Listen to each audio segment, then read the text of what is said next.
Before going out among the people to declare himself, Jesus returned to Gennesareth, the town of his upbringing, accompanied by his disciples.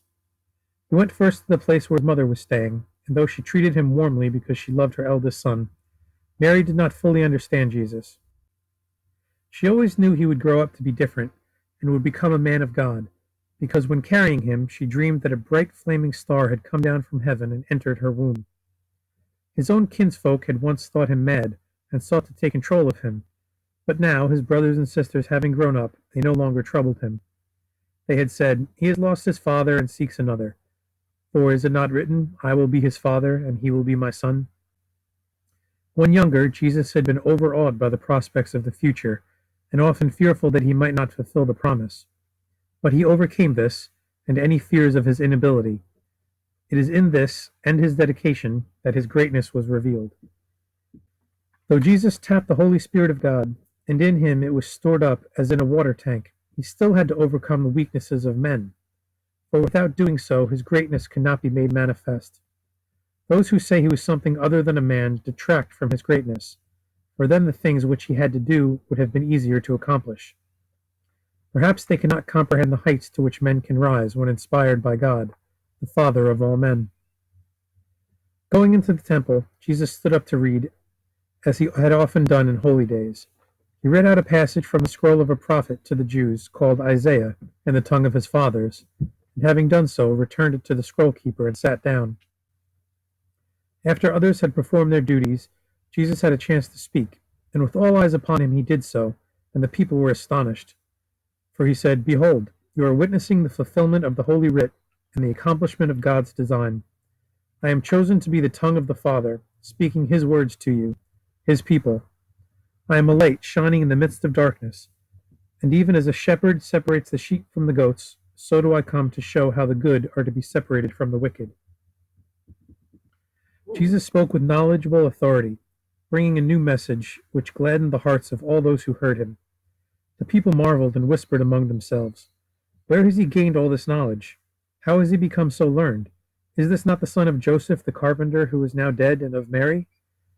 And do not his sisters live here with us? Yet they say he has healed the incurable." But not all received his words in this manner, and many were offended. Noticing the murmuring among these, Jesus addressed them, saying, "Do you hold it against me that I left? If a man has two duties, he must make a choice, not following the inclinations of his heart, but the course inclined by higher decree. No doubt you have heard about the things I have done elsewhere, and will say, 'Let us see you do the same here.' To this I answer with sincerity, a prophet is unacceptable in his own neighborhood, and a physician is not called to cure those who know him. When I come in friendship and compassion to those who need my help, they say, 'Physician, heal yourself first,' thinking me mad. Why now should I be called upon to do things Elijah and Elisha could not do? The only ones they cured were Syrians." Jesus did not heal many there, and he said, "I heal in according with the law, and not against it." After hearing what he said in the temple, many people were vexed with him and sought to hustle him out of town. But others said, "Let him be, for he grew up here and is only the son of a carpenter. Therefore he tries to make himself important. He has been away and seeks to impress us." Being so poorly received in the town where he had been brought up, Jesus went out around the villages. Choosing 12 envoys from among his disciples, he sent them away in pairs to deal with many things caused by the intrusion of evil. He said to them, "Carry a staff, but take no food, no money, and no change of clothing. When you are invited to a house, stay there until you leave the village, but never tarry where you are not welcome." Jesus said, "Many will fail to grasp your meanings, or will interpret your words wrongly. Do not dispute with them, but put things right with patience. Never disregard a questioner or abuse him, lest others think you have no answer. All can only grasp what you say according to their understanding. Therefore, speak plainly into their hearts." Jesus himself went about proclaiming the advent of the rule of God, and he also cured many kinds of sicknesses. Then people began to say, "This man is great and good even among those dedicated to the service of God," and many heeded his teachings and led a new life. Now, many people believed there would be two kinds of deliverers. A man named Joseph Barabban had many followers. Jesus met him at a house in Bethgal and said, "Why do you declare things which stir up the people? To which the other replied, "What concern is it of yours?" Jesus answered him after this manner: Several men were sitting in a boat, and one began boring a hole beneath his seat. Seeing this, his companion said, "What are you doing here?" He answered, "What concern is it of yours what I do beneath my own seat?" And they replied, "Surely it is our affair, and what you will do will swamp the boat, and we will all be thrown into the water." Jesus moved to another place, and a crowd gathered around him. And while he was speaking, one of his followers tried to push through to him. Now this man was deformed and ugly, his eyes squinted, and he was ungainly, but he walked in the light of truth.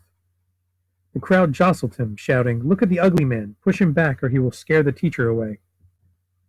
Then Jesus stepped down from where he stood, and pushing through to the man, put an arm around his shoulders, greeting him affectionately. Jesus said to the people, "Why mock someone in whom the light of goodness shines? What matters the appearance of the body when the spirit within is bright? None among you has a spirit such as this man's, beautifully glowing with goodness. This I say to you, the body is of little importance, for it perishes at its hour, but the spirit never dies. Why do you treasure that which you can keep but a short while? For soon it will be cast off like a worn-out tunic. Surely it is better to treasure more lasting things. The shell of a pearl is ugly and rough, but men do not seek it out for itself, wanting only that which it contains. And this becomes the cherished treasure of a beautiful woman. Never heed the external ugliness, seek for the beauty within." In the crowd there was a man who employed many others, and he said, "Sire, I am so stirred up by your words that I will give up everything I have and follow you." Jesus said, "How many look to you for food and employment?" The man replied, "My children are numerous. I have many servants, and there is my father who is old." Jesus said, "The lives of no two men are alike, and all require the labors of many to support them. Even the greatest teachings cannot satisfy empty stomachs. Therefore, return to the place of your appointed labors and remain constant in your responsibilities. Give all you make over your modest requirements to God, and study the holy books daily." Jesus said, "A man without the light places his faith in gold, burying it in the ground so it will support him in adversity. Yet what benefit does it bestow if he never needs it? He worries continually and must be constantly on guard lest he be robbed. And when he dies, his inheritors spend it. Yet by charitable deeds and self-restraint, a great treasure which cannot be taken by robbers or dissipated by others can be laid up openly and without fear." Someone in the crowd said, "Great teacher, to some you say, 'Give up all,' while others you tell to continue in their ways. I have many responsibilities and a moderate surplus over my requirements. What should I do?" Jesus said, "Do what is right and just. Study the books of wisdom and live according to their teachings. Exploit no one and work for the rule of God." The man said to Jesus, "Sire, I know the problems of the rich, for I have sons and many friends. But how can I know whether they love me or my wealth?" Jesus said, "A rich man owned a large warehouse, but one night this burned down, consuming all his wealth. And though he had given other warehouses to each of his 2 sons, when he lost his own, they would not help him. While poor, he met a beggar boy whom he adopted to fill the empty places in his heart. And going to a distant city, by hard work, he established another warehouse, becoming rich again. When the adopted boy grew up, the man gave him a warehouse, but one much smaller than those he had previously given to his sons. The 2 sons heard about their father's new wealth and sent word that they wanted to combine their warehouses with his, so that by trading together they could all get richer. The man then sent messengers to all 3 of those he had helped, saying his business had declined and he was in the hands of moneylenders and required 100 pieces of gold to continue. The 2 sons returned excuses, saying they could not help, but the adopted son sent 200 pieces of gold, saying he had pledged himself to obtain it. Thus the man found out who loved him and left all his estate to the one he had adopted. Speaking to the people about him, Jesus said, "So long as the great sun never shone upon earth, there was darkness, and had it not come to shine, there would be darkness still.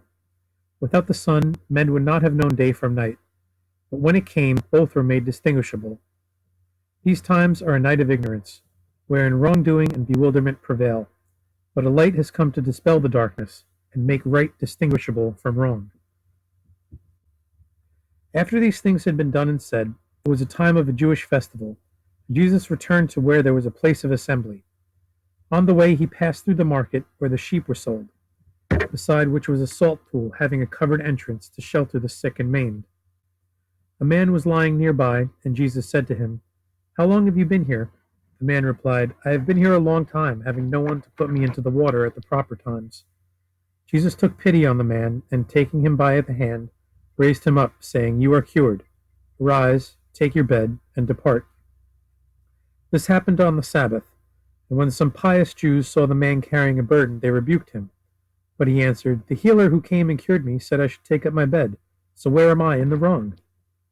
The pious Jews inquired regarding the healer, but the man said he did not know him, having never seen him before. Later, when the man who had been cured saw Jesus outside the place of assembly, he learned his name and told the Jews. Before this, the pious ones who were separated out from the people had ignored Jesus, but now, because he did such things on the Sabbath, they turned against him. For Jesus said, "If my Father does not rest, why should I?" They thought he claimed closer kinship with God than ordinary men, but he meant to show that all men are brothers. The next day, when Jesus commenced speaking to the people, many sought to do him harm, and he said, "You have the teachings of the law and the prophets. Why do you seek to do me harm?" Then they shouted back at him, "Because you are possessed by demons. You tell us we are wrong, but we are content with our ways. Leave us to go our way, and you go yours." After this, Jesus went away because of the hostility towards him. But when it came close to harvesting time, his brothers sent a message, saying, "Come back now. The people are busy at work. Let your followers here see for themselves the things you do. For if your message is important, the bearer should not remain hidden." On his way back, Jesus and the disciples with him passed through Samaria, where there was a place called Jacob's Well, 5 furlongs from Shechem. The sun being at its height, they decided to rest there. After refreshing themselves, the disciples went into the town to buy food, leaving Jesus reclining not far from the well. Now while Jesus rested there, a Samaritan woman came to draw water, and Jesus, not having a vessel, asked her for a drink. This surprised the woman, for the Jews regarded anything handled by the Samaritans as being defiled. She said, "How can you ask this of me?" Jesus replied, "If you knew what God gives through me, you would have requested a draught from the waters of life." The woman said, "What is this water of life? Surely it cannot bestow greater benefits than this well, the gift of our forefather, which provided water for him, his household, and his flocks." Jesus said, "This water, originating on earth, can satisfy only body, and the drinker will thirst again. But the water I can provide, springing from an eternal source, satisfies any who drink, so they need never thirst again for things not of this world, and it grants everlasting life and glory." The woman said to Jesus, "Let me have this water you talk about, so I am freed from the necessity for drawing water." Jesus said, "It would be best if you went and brought your husband, for two may understand better than one." She answered, "But I have no husband." Jesus said, "In this you have at any rate spoken true, for though married 5 times, you now live with one who is not your husband." The Samaritan woman said to Jesus, "Sire, I can see you are one of those special people who know all things. Now tell me, is it true what your people tell us, that we should worship in the temple at Jerusalem to reach the ear of God? For he is only there and now not on Mount Gerizim." Jesus told her, "Be assured, the time is coming when the place of worship is unimportant. For though your people worship without understanding the nature of worship, while the Jews worship with this knowledge, neither know the true nature of worship. The time is coming when all who would understand the nature of worship will do so in spirit and in the light of truth. For God is the greatest of spirits, and his worshippers must therefore bring something of the Spirit. This, and labor in his service, is the only acceptable kind of worship. The smoke of flesh and fowl are not acceptable offerings."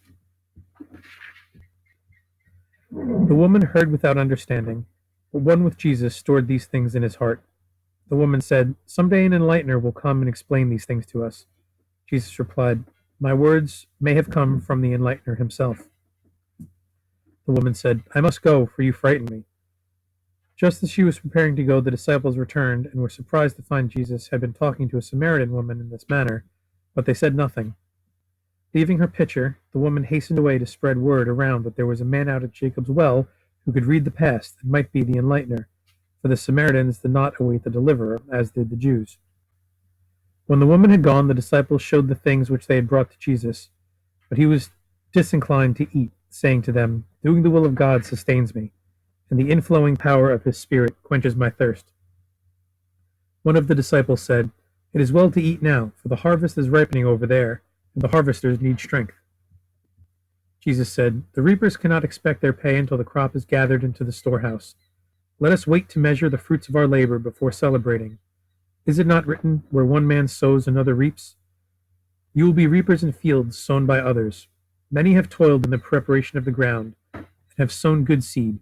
You must be no less diligent in reaping the harvest, gathering it in carefully, so not a grain is lost." The one who had remained with Jesus said, "Sire, I am puzzled. This woman had many husbands. Tell us which one will be her husband in heaven." Jesus said, "In heaven there is neither marriage nor giving in marriage, for there the promises of marriage are fulfilled. To one she must incline more than towards the others, and if he inclines likewise, there is union of the Spirit. But unions of the Spirit may be either weak or strong." Another disciple said, "What of he who is not her husband?" Jesus answered him, "Marriage is not of the flesh, nor made by the words of men. It is of the Spirit, and they who are joined in spirit and flesh in the sight of God, let no man seek to lightly put apart. A marriage wholly of flesh is fornication, though it be blessed by many priests. Yet marriage is the measure of value.